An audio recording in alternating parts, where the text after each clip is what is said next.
سجاد در توصیف مؤمنان عصر غیبت می‌فرماد مردم زمان غیبت مهدی که به امامت آن حضرت پایبندند و همواره در حال انتظار ظهور به سر میبرند از مردم تمام زمانها برترند.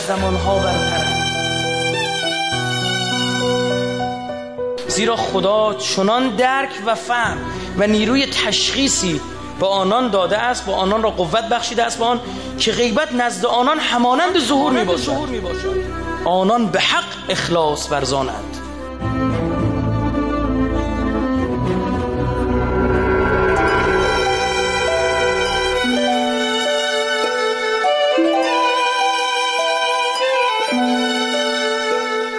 حالیتون شده چند سال نام امام زمان افتاده سر زبونا؟ داره عنایت میکنه. کی بهتون یاد داد بعد صلوات بگید و عجل فرجهم چند ساله؟ خودتونم نمیدونید.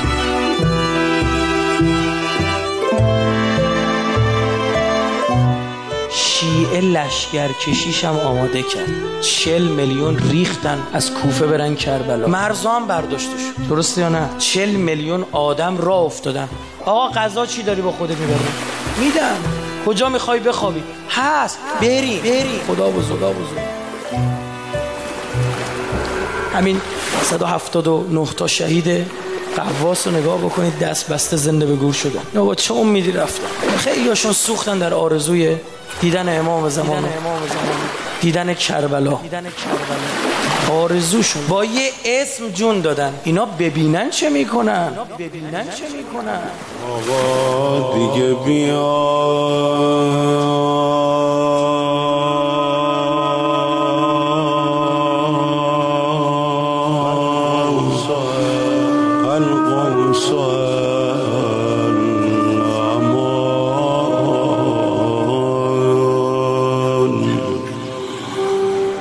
فدای گریه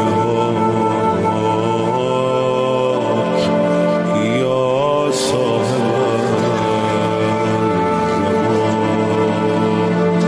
یقین داره ندیده عاشق شده، بعد 1400 سال داره میگه لبیک.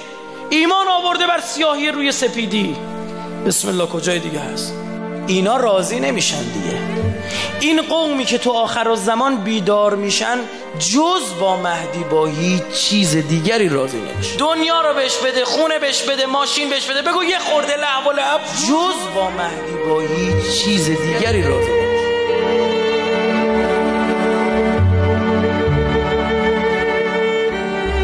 علمو برداشتیم میرسونیمش.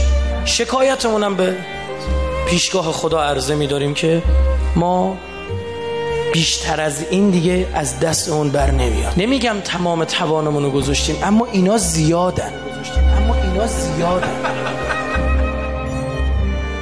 سرخوشان دل که از آن آگاه شاید این جمعه بیاید.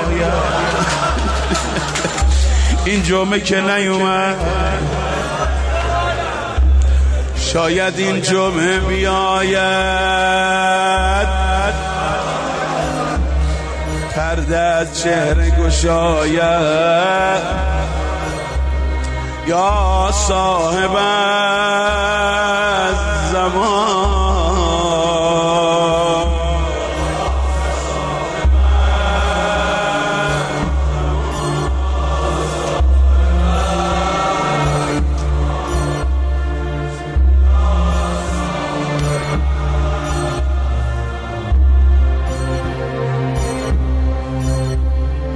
میگن امام صادق علیه السلام بود ظاهرا که یک بار فرمود ما با سردرد شماها سردرد میگیریم.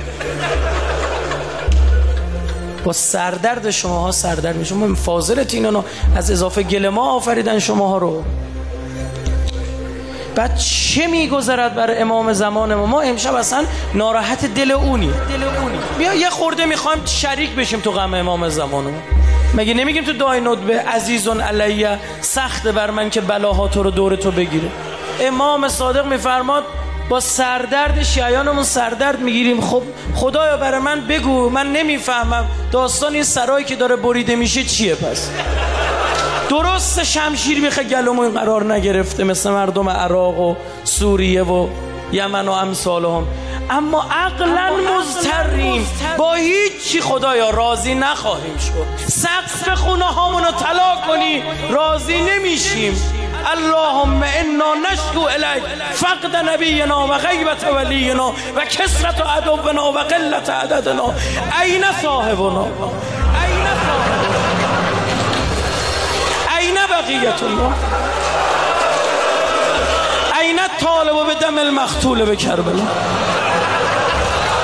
این الطالب به ظهور الانبیاء و ابناء الانبیاء؟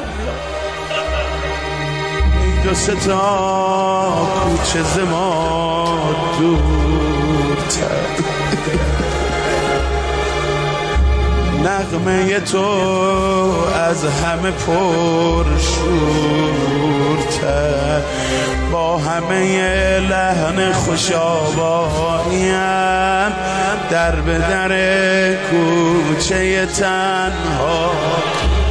مگه اوج هدایت، اوج تجلی در زمان اون خورشید عالمتاب نیست؟ خدایا چرا از ما دریغ کردین هدایت رو؟ همه ی حرف ما امشب اینه.